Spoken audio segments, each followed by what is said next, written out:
Assalamualaikum warahmatullahi wabarakatuh. Perkenalkan, saya Repa Dita Dewi Natasha dengan NIM C0D023045, Prodi Perpajakan kelas F.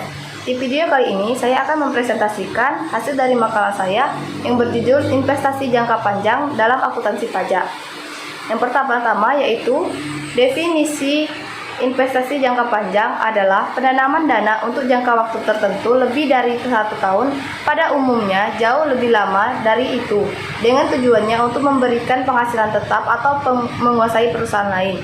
Investasi jangka panjang dalam akuntansi pajak merujuk pada aset yang dimiliki perusahaan atau individu dengan tujuan untuk mendapatkan keuntungan jangka panjang, biasanya lebih dari 1 tahun. Dalam konteks perpajakan, investasi jangka panjang seperti saham, obligasi, atau seperti akan memiliki perlakuan khusus terkait pajak keuntungan modal atau pajak penghasilan lainnya. Selanjutnya yaitu tujuan. Yang pertama itu untuk memperoleh pendapatan yang tetap dalam setiap periode, antara lain seperti bunga, royalti, dividen, atau uang sewa, dan lain-lain. Untuk membentuk suatu dana khusus, misalnya dana untuk kepentingan ekspansi, kepentingan sosial. Yang ketiga yaitu untuk mengendalikan perusahaan lain melalui pemilikan sebagian ekuitas perusahaan tersebut. Yang keempat, untuk menjamin tersedianya bahan baku dan mendapatkan pasar untuk produk yang dihasilkan. Yang kelima, untuk mengurangi persaingan di antara perusahaan sejenis. Yang keenam, untuk menjaga kehubungan antar perusahaan. Jenis-jenis investasi jangka panjang yaitu tabungan, deposito, kewajiban, saham, dan properti. Selanjutnya yaitu investasi jangka panjang dalam saham.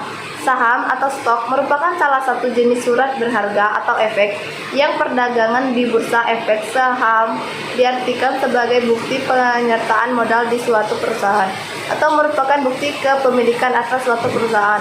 Umumnya ada 2 tipe dasar saham yang dikeluarkan perusahaan: saham biasa dan saham istimewa. 2 metode saham yaitu metode biaya adalah metode pencatatan investasi yang pada awal perolehan investasi, investor mencatat investasi sebesar biayanya, dividen maupun distribusi laba dicatat sebagai penghasilan. Yang kedua yaitu metode ekuitas adalah metode pencatatan investasi yang pada awal perolehan investor mencatat investasi sebesar biayanya, dividen maupun distribusi laba dicatat sebagai pengurang dan investasi.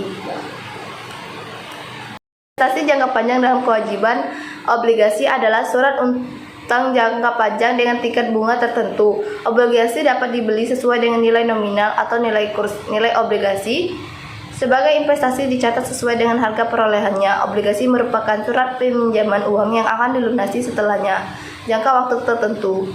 Karakteristik dalam obligasi yaitu sebagai berikut: 1. Nilai nominal, 2. Kupon, 3. Jatuh tempo, 4. Penerbit atau emiten. Selanjutnya yaitu perlakuan pajak terhadap investasi jangka panjang. Pajak atas investasi jangka panjang di Indonesia bervariasi tergantung pada jenis investasinya. Yang pertama yaitu saham, keuntungan dari penjualan saham. Dikenakan pajak penghasilan final sebesar 0,1% dari nilai bruto transaksi penjualan saham. Untuk saham terpendiri tarifnya bisa 0,5% bersifat final. Yang kedua dividen. Yang ketiga obligasi, terdapat 2 yaitu bunga obligasi dan diskonto obligasi. Yang keempat properti, yaitu keuntungan dari penjualan properti, dikenakan PPh final sebesar 2,5%. Yang kelima emas, ada 2 yaitu pembelian emas, dikenakan pajak pertambahan nilai PPN sebesar 0,45%. Dan yang kedua yaitu penjualan kembali emas logam mulia, dikenakan atas 10 juta dikenakan PPh pasal 22 sebesar 1,5% dan 3% yang tidak memiliki NPWP. 6. Reksadana. Pajak atas keuntungan investasi reksadana umumnya dikenakan pada saat penjualan kembali unit penyertaan. Demikianlah yang dapat saya sampaikan. Mohon maaf apabila ada kesalahan. Saya akhiri. Assalamualaikum warahmatullahi wabarakatuh.